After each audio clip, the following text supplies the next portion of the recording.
বিসমিল্লাহির রহমানির রহিম। আসসালামু আলাইকুম। প্রিয় দর্শক শ্রোতা ভাই ও বোনেরা, আপনারা যে যেখান থেকে আমার এই ভিডিওটি দেখছেন, সবাইকে আমার আন্তরিক শ্রদ্ধা এবং ভালোবাসা রইল।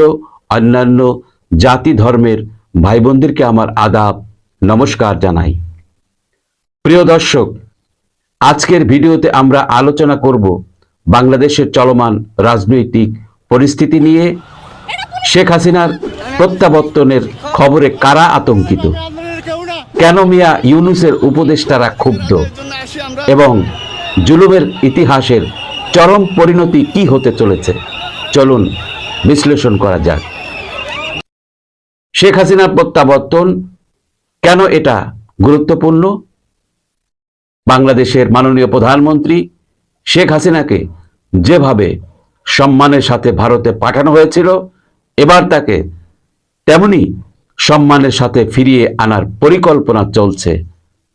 আন্তর্জাতিক শক্তি, বিশেষ করে ডোনাল্ড ট্রাম্প ও নরেন্দ্র মোদীর সমর্থনে এটি বাস্তবায়িত হচ্ছে।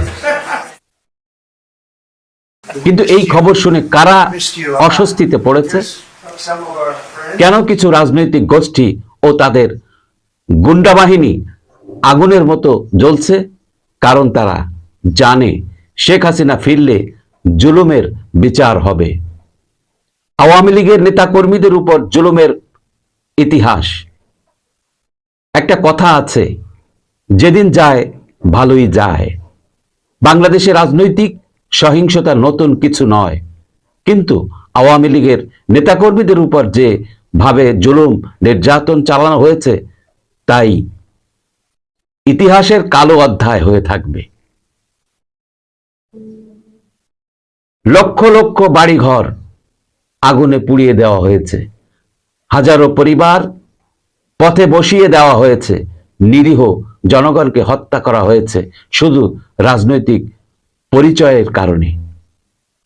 আজ যারা শেখ হাসিনার প্রত্যাবর্তনের খবরে ভয়ে কাঁপছে, তারা কি ভুলে গেছে যে ইতিহাস কাউকে ক্ষমা করে না? অপরাধীদের পরিণতি ইসলামের দৃষ্টিকোণ। ইসলামের অপরাধী ও জালিমের জন্য সুস্পষ্ট বার্তা রয়েছে। আল্লাহ বলেন, আমি অপরাধীকে ভালোবাসি যদি তারা ক্ষমা চায়, কিন্তু যারা নিরীহ মানুষ হত্যা করে জুলুম চালায়, তারা কখনো ক্ষমা পাবে না। আজ কিছু ধর্ম ব্যবসায়ী, মৌলবাদী ও সন্ত্রাসীরা প্রকাশ্যে মানুষ খুন করছে, আগুন দিচ্ছে, অথচ তারা ধর্মের নামে নিজেদের নির্দোষ দাবি করছে। কিন্তু মহান আল্লাহ পাক সব দেখেন, তিনি সুযোগ দেন কিন্তু কাউকে ছেড়ে দেন না। সামনে কি হতে পারে? শেখ হাসিনা ফিরে এলে কি হবে? জুলুমকারীদের বিচার হবে? আগুন সন্ত্রাসীদের শাস্তি হবে? যারা মানুষ হত্যা করে ধর্মের নামে অপব্যাখ্যা ছড়িয়েছে, তারা ধরা পড়বে? এটা শুধু সময়ের অপেক্ষা। যারা আওয়ামী লীগের নেতা কর্মীদের পুড়িয়ে মেরেছে, তাদেরও বিচার হবে, কারণ অন্যায় কখনো চিরস্থায়ী হয় না। বাংলাদেশের মানুষ ন্যায় বিচার চায়, শান্তি চায়। শেখ হাসিনার প্রত্যাবর্তন সেই সুবিচারের বার্তা বহন করবে। আপনি কি মনে করেন? নিচে কমেন্টস করে আপনার মতামত জানান। চ্যানেলটি সাবস্ক্রাইব করুন, লাইক ও শেয়ার করুন, যাতে সত্য কথাগুলো আরো মানুষের কাছে পৌঁছে যায়। দেখা হবে নতুন ভিডিওতে।